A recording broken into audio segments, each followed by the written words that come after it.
ప్రపంచ కుబేరుడు మస్క్ అన్నంత పనిచేశారు. అమెరికా అధ్యక్షుడు మాజీ మిత్రుడు ట్రంప్తో విభేదాల నేపథ్యంలో అమెరికా రాజకీయాల్లో సంచలనానికి తెరలేపారు. దేశంలో పాతుకుపోయిన ద్విపక్ష రాజకీయ వ్యవస్థకు సవాలు విసురుతూ అమెరికా పార్టీ పేరుతో కొత్త రాజకీయ పార్టీని స్థాపిస్తున్నట్లు ప్రకటించారు. అమెరికన్లకు స్వేచ్ఛను తిరిగి ఇస్తామన్న అనే నినాదంతో మస్క్ కొత్త అడుగు వేశారు.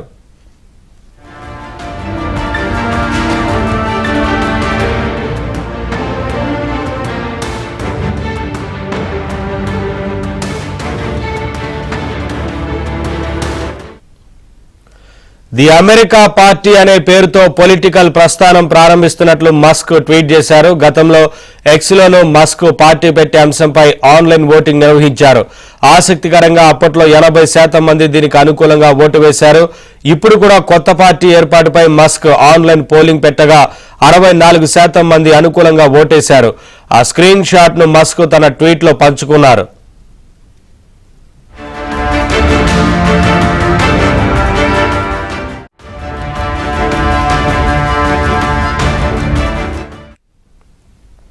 తమ పార్టీ 2026లో జరిగే మధ్యంతర ఎన్నికలపై ప్రధానంగా దృష్టి సారిస్తుందని మస్క్ తెలిపారు.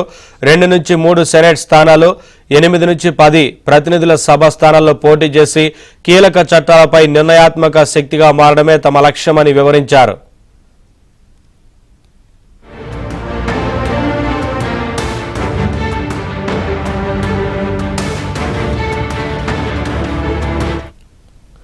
ఇటీవల అధ్యక్షుడు డొనాల్డ్ ట్రంప్ ప్రవేశపెట్టిన వివాదాస్పద బిగ్ బిల్ను మస్క్ తీవ్రంగా వ్యతిరేకించారు. ఈ బిల్లులో విచ్చలవిడి ఖర్చులు ఉన్నాయని, దేశంలో ఉన్నది ఒకటే పార్టీ అని, అది పోకీ పిగ్ పార్టీ అని ఘాటుగా విమర్శించారు.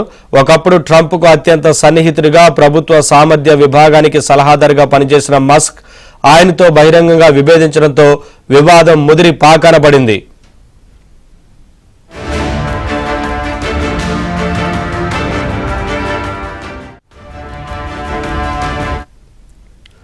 మస్క్ పార్టీ ప్రకటన చేసినప్పటికీ ఇప్పటి వరకు ఫెడరల్ ఎలక్షన్ కమిషన్ వద్ద పార్టీని అధికారికంగా నమోదు చేయలేదు.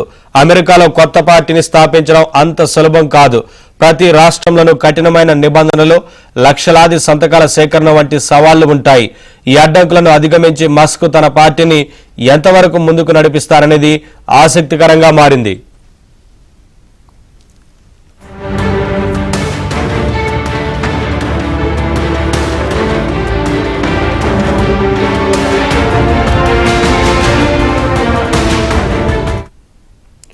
ఈ నేపథ్యంలో అమెరికాలో కొత్త పార్టీని స్థాపించడం అంత సులభమేనా అన్న ప్రశ్నలు తలెత్తుతున్నాయి. కఠిన నిబంధనలు, లక్షలాది సంతకాల సేకరణ సవాళ్లను మస్క్ దాటగలరా? మస్క్ ప్రకటించిన ది అమెరికన్ పార్టీ ప్రభావం ఎంత?